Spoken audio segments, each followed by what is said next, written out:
We're in the strange dark room with the weird light bulb, so everything looks a bit overcooked. This is where I'm up to so far. The little man, he does have creamy hands and face, but they look green in this light, so forgive me. What we're going to do now is the windscreen and the windows. And when I was a teen, I used to try and perfect the look as if the windscreen is mucky and the windscreen wipers have been working hard. And I realised that when I got a car, I spent most of my time cleaning the windscreen by hand, because there's always cack gets on there and sticks. And the same goes for the side windows. So I'm going to try and do that instead. Let's see how it goes. At long last, this little truck is done. The junk in the back isn't done, because that's for another story, isn't it? And well, we're there. All the little bits are on, all the microscopic bits, and you might have noticed I've over-weathered it. That was not my intention, was it? I said I'll keep the weathering light on this, but it doesn't half take to dry brushing really nicely. The other thing is, because this in particular is a Belgian one, so I imagine it driving around Belgium, sort of 44, 45-ish. I come from the same part of Britain which has the same geology as Belgium, so I know the muck well, and I got stuck into it and went too far.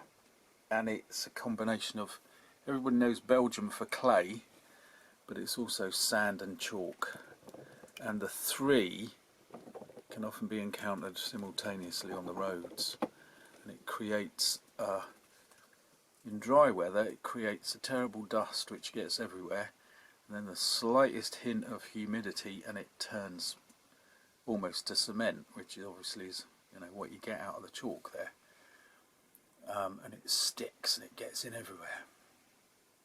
So I kind of went for that. The other thing is, I had an uncle who had a cement garden ornament company, and I just remember his van pasted with muck, and I think psychologically, subconsciously, I have modelled this on that little van he had.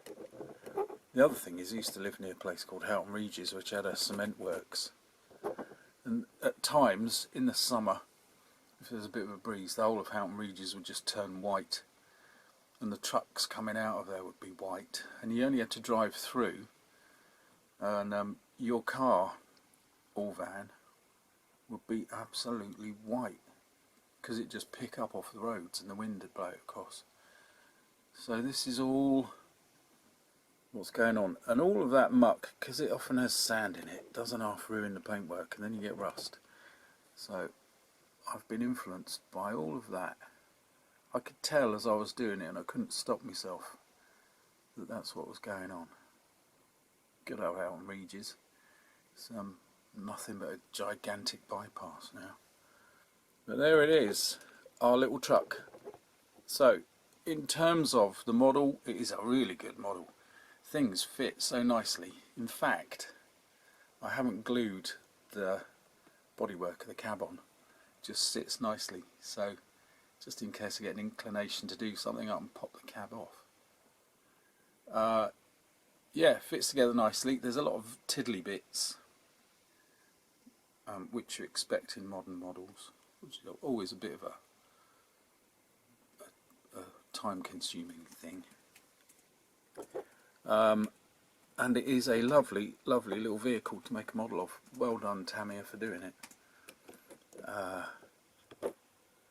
And the level of detail is actually great. Not just the fine-tuning detail, but you know, you can have the doors open, you can have the bonnet up, you can take that back off as I have, you can have seats that are up or down. In other words, you have a lot of choice. To the point where you could buy 3 or 4 of these and not just make a different model because the camouflage is different and the markings are different. but because you can do so many different things and have so many different aspects of it on display. Which reminds me of that armoured car that Airfix have come up with that I bought a while ago and was very happy about it, and then it's just gathering dust on the shelves. I'll have to sort that one out. I have just noticed I haven't put the number 2 on there. I'll do that when I do the junk in the back. So technically we're done. Technically all the parts are on, but I haven't got the number 2 on. And I'm alright with the weathering. It's just a shame because the original, the what do I mean? The basic colours were really nice. But anyway, there it is. The glasswork is hand wiped. Dust is gathering and it's been overworked. Hauling stuff to and fro. I love those little workhorses. So this has made me very happy. Thank you, my little son, Mini Meltdown, for buying me this for Father's Day. I really enjoyed it. But there is more to come, obviously. So we will say we are done. It is complete. And then there's just the number 2 and the boxes to go. So it only leaves me now to apologise for the last film, where the actual film construction went all over the place. It was Dracula's head, and it just would not behave, and it put edits and shots in that weren't there, and even sounds. Don't know how it did that. So I do apologise, but do go back and watch the second half of that one if you want a truly eerie experience. And we'll be back soon with something else. Got to go back to that little bunker and got to do some more of the Brum Bar. We need to crack open something new. Foolishly, it might be an Airfix 148,